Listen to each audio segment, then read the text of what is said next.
Je crois à la Sainte Église catholique.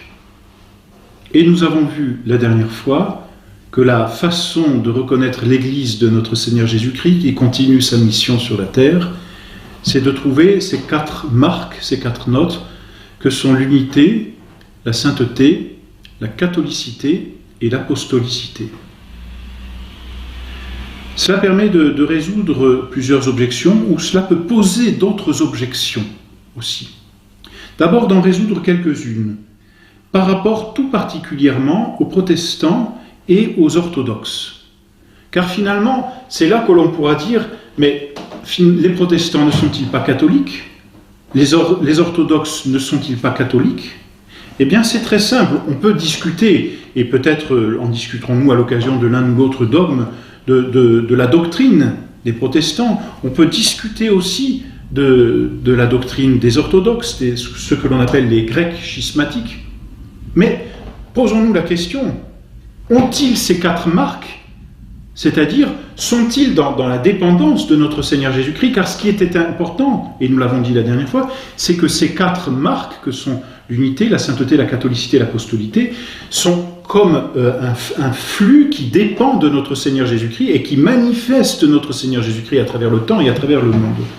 Alors, demandons-nous si les protestants ont eux-mêmes cette catholicité, cette apostolicité, cette unité, cette sainteté. Demandons-nous la même chose pour les Grecs.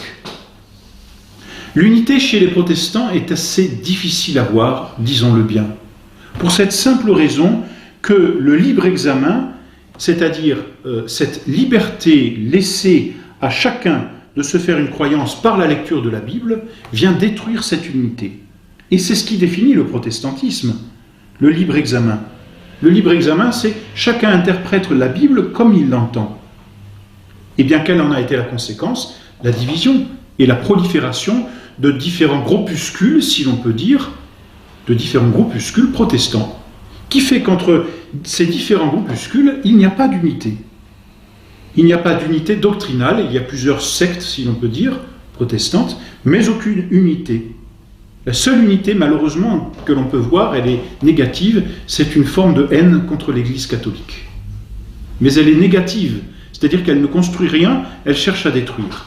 Alors que l'unité de l'Église catholique est avant tout positive, si l'on peut dire, c'est-à-dire que c'est l'unité d'une doctrine, des sacrements et autour des pasteurs, en raison de la doctrine.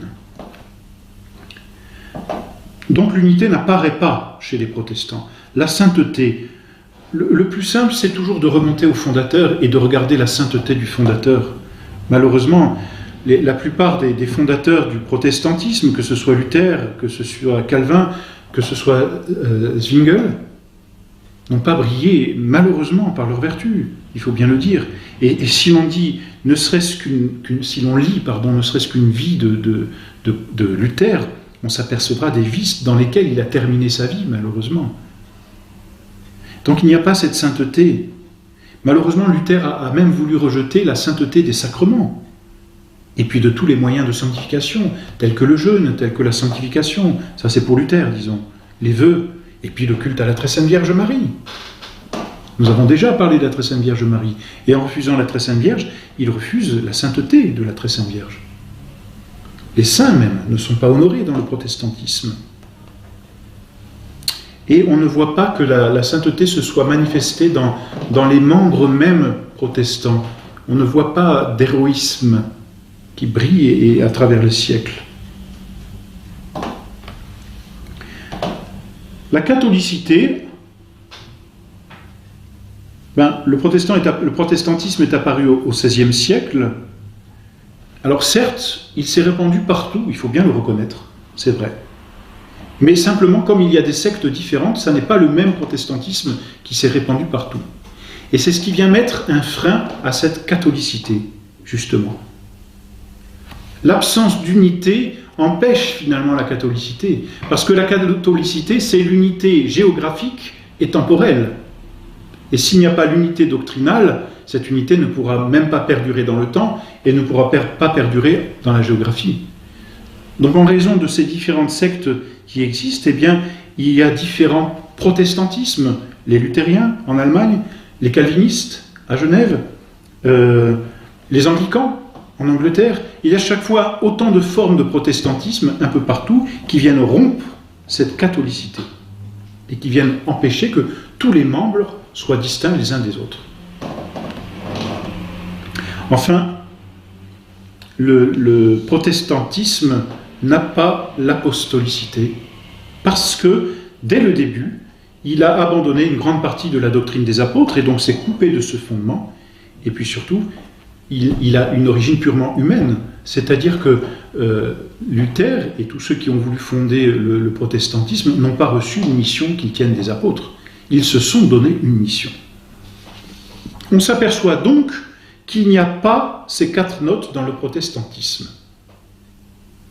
Le protestantisme n'est donc pas la voie du salut voulue par notre Seigneur Jésus-Christ. Le protestantisme n'est pas la continuation de l'œuvre de notre Seigneur Jésus-Christ, parce qu'il manque ces 4 notes que l'on retrouvait en notre Seigneur et que l'on doit retrouver dans la prolongation de notre Seigneur qu'est l'Église catholique.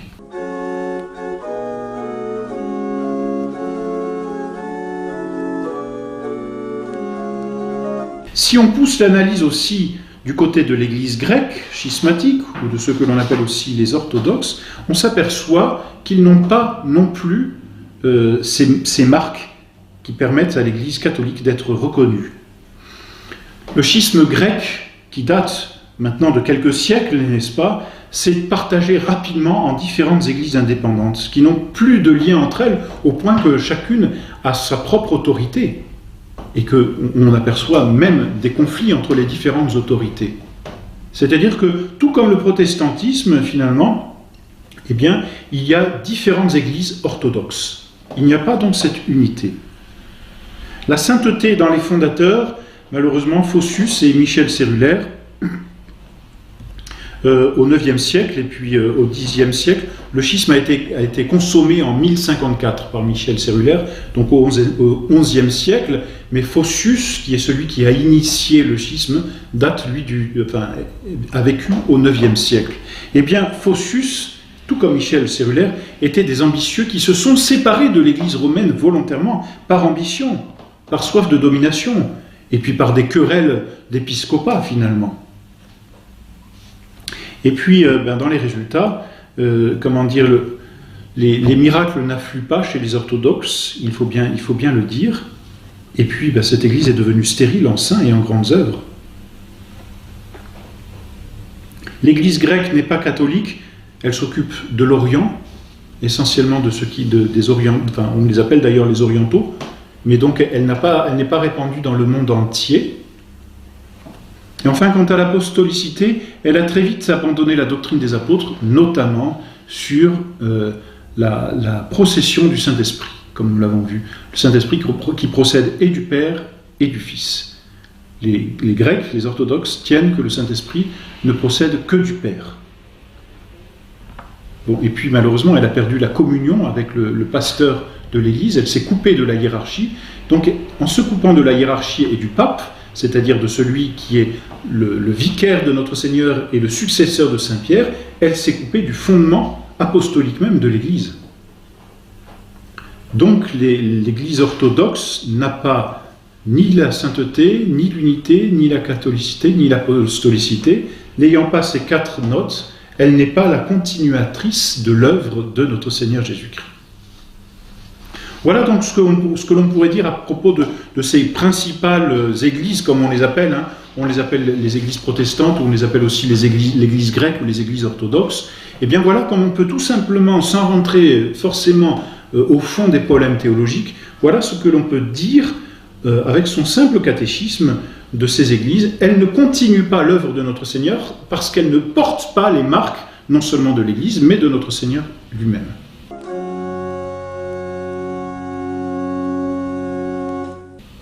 C'est vrai qu'on pourrait retourner aussi les arguments contre l'Église catholique, et ça, il ne faut pas le négliger, encore que nous n'ayons pas véritablement le temps de les étudier tous en profondeur. On pourra citer, parmi ces arguments qui viennent comme s'opposer à ce que nous avons dit, eh bien, les scandales qui ont eu lieu dans l'Église, scandales qui ont eu lieu même jusque dans les autorités de l'Église. Au Xe, XIe, XIIe siècle, on a vu des papes scandaleux, c'est sûr. On a vu des choses abominables parmi les princes de l'Église, c'est vrai. C'est vrai. Mais ce qu'il faut dire, c'est que tout cela n'arrive pas en raison de la doctrine de l'Église. Ces scandales, ou ces péchés, disons-le, arrivent par un abus de liberté, c'est vrai, et que l'Église condamne et continue de condamner. C'est-à-dire que l'Église n'a jamais de fait encouragé tous ces scandales. Elle les a toujours réprimés, elle les a toujours condamnés. Et tous les vices qui se sont, qui se sont infiltrés dans l'Église et jusque dans les membres de la hiérarchie ont toujours été condamnés par l'Église et le seront toujours. Et on voit par exemple l'œuvre de Saint Pape qui, après tous ces scandales, pensons à Grégoire VII, Saint Grégoire VII, le pape Hildebrand, qui a dû tout mettre en œuvre pour essayer de venir contrarier tous ces abus, et il faut bien parler d'abus, qui ont eu lieu dans l'Église. On peut aussi, c'est ce qui arrive malheureusement, reprocher à l'Église son intolérance. On va parler des croisades contre les Albigeois, on va parler des croisades qui ont eu lieu en Terre Sainte, on va parler même de l'Inquisition. Ce sont autant de sujets vastes qui demanderaient à être étudiés en profondeur, mais sur lesquels on a dit beaucoup de choses, et surtout beaucoup de choses fausses. Et donc il faudrait là faire un cours d'histoire de l'Église pour les remettre dans leur contexte, reprendre l'origine de tout ce que l'on a pu appeler ces abus de l'Église, qui en réalité ne sont pas des abus. L'Église a toujours cherché à protéger le bien précieux qu'elle est censée transmettre. Et c'est cela qu'il faut garder à la vue. Notre Seigneur a confié un trésor, c'est sa doctrine, c'est sa sainteté, et il a institué un gouvernement pour protéger ce trésor.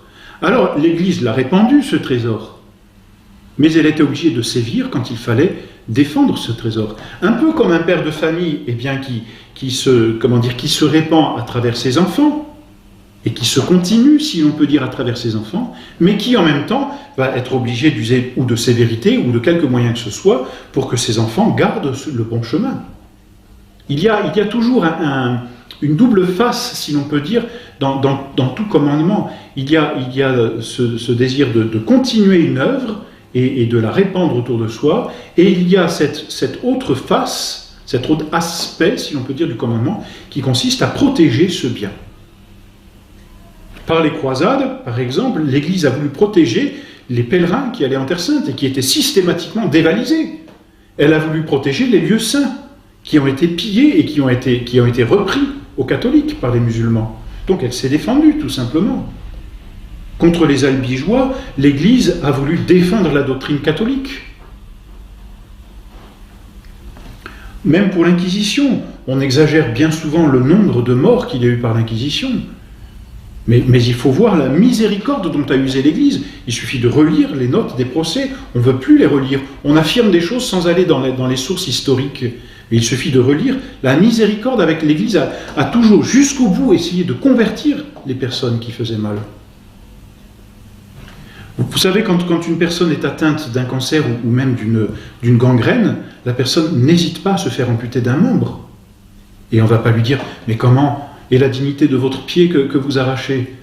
Mais non, elle est en train de gangréner tout le corps. Si je ne m'arrache pas cette partie du pied, je vais mourir. Et l'Église est obligée de dire parfois, si je n'arrache pas de mon sein ces gens qui viennent faire proliférer le mal et l'erreur, c'est l'Église qui risque de périr. Et donc l'Église a ce moyen, c'est pour ça que notre Seigneur a donné à Saint-Pierre ce pouvoir, ce véritable gouvernement. Elle a le moyen de retrancher de son sein ceux qui viennent faire du mal. C'est en ce sens qu'il faut le comprendre. On évoquera aussi peut-être d'autres affaires. L'Église est contre la science et on pensera à l'affaire Galilée aussi. Autant de choses dont il faut aller relire les sources pour bien s'apercevoir d'abord que Galilée n'a rien subi de méfaits. Au contraire, d'abord il était l'ami du pape, du premier pape qui s'est occupé de cette affaire. Cette affaire, grâce au cardinal Bellarmin, a été très vite réglée. Il a fallu qu'elle renaisse, si l'on peut dire, de ses cendres, malheureusement. Mais là encore, Galilée a été entouré de la protection de papes et de cardinaux. Et l'Église a toujours défendu la science. Il n'y a qu'à voir sous le règne de Pie XII combien le pape Pie XII a voulu faire proliférer même les œuvres scientifiques. Il n'y a qu'à voir combien de catholiques sont à l'œuvre et combien de catholiques ont eux-mêmes découvert et fait avancer la science. Donc vous voyez, autant de sujets délicats, difficiles, que nous n'avons pas le temps de traiter, mais qu'il faut regarder non pas d'une façon, je dirais, superficielle, telle qu'on peut la voir aujourd'hui, mais qu'il faut étudier dans les documents autant d'objections, et que l'Église n'a pas peur de prendre en compte. Elle est capable de se défendre, bien sûr, l'Église, mais qu'on lui laisse aussi les moyens de se défendre. Et donc, il faut pour cela retourner aux sources, retourner dans les documents, étudier les choses de façon historique, et en même temps voir tout le bien que l'Église a continué de faire. Souvenons-nous de ce que notre Seigneur a dit à ses apôtres, et c'est peut-être la 5e note que l'on pourrait donner à l'Église catholique, c'est vrai, et elle serait très vraie. Notre Seigneur a dit à ses apôtres, s'ils m'ont persécuté, ils vous persécuteront aussi. Et la 5e note, peut-on dire, de l'Église catholique, c'est qu'elle est persécutée. Dès les premiers siècles, elle est persécutée, et à travers tous les siècles, elle est toujours persécutée.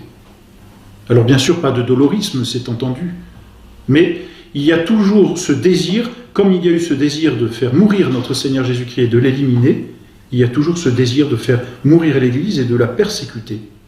Et bien voilà, à la suite de notre Seigneur, l'Église est persécutée, et nous acceptons cette persécution comme un moyen de racheter et nos âmes et de convertir d'autres âmes.